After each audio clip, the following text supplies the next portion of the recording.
Okay, so the argument for number 16 is pretty much the same one that I did in the problem in your in the previous video. Here they're telling you that angle 2 and angle 4 are congruent. So you get this statement right here that these two added together have to equal those two because they're base angles. And then we find out that 2 and 4 are the same. Then you take those away from both sides. Angle 3 is congruent to angle 1. So it's an isosceles triangle.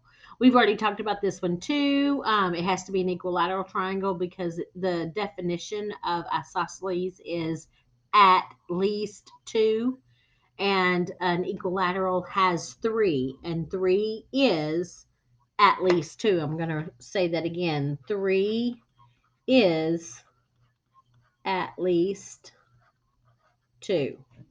So 3 congruent sides is at least 2 sides.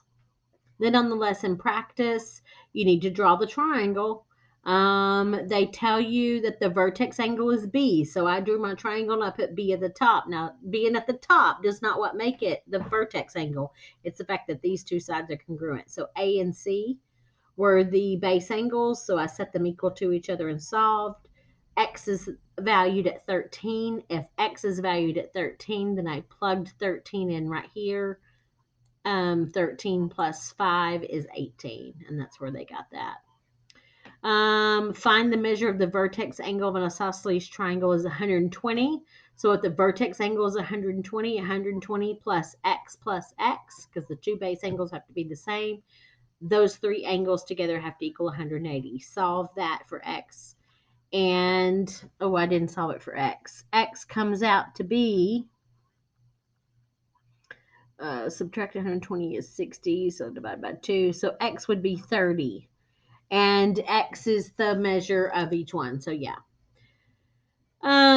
Given this triangle, all three angles have to add together to be 180 degrees. So you should say x plus 14 plus 4x plus 6 plus 15x plus 40 equals 180 degrees. That's an algebra problem. Solve it for x. And it looks like x comes out to be 6. Then you take x and you plug it in. 6 plus 14 is 20.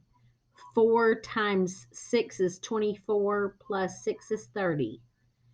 15 times 6 plus 40 is 130. So if you have these three angle measures, notice none of them were the same. That means if none of the angles were the same, none of the sides were the same. So that's where scaling comes from. And then, of course, it has to be an obtuse triangle because we have this angle measure right here.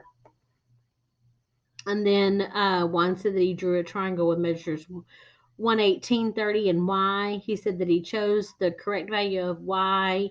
He could make the triangle an isosceles triangle. Absolutely not. If it has a 118-degree angle, then it cannot be. Oh, wait. If you add these two together and subtract it from 180, then y comes out to be 32.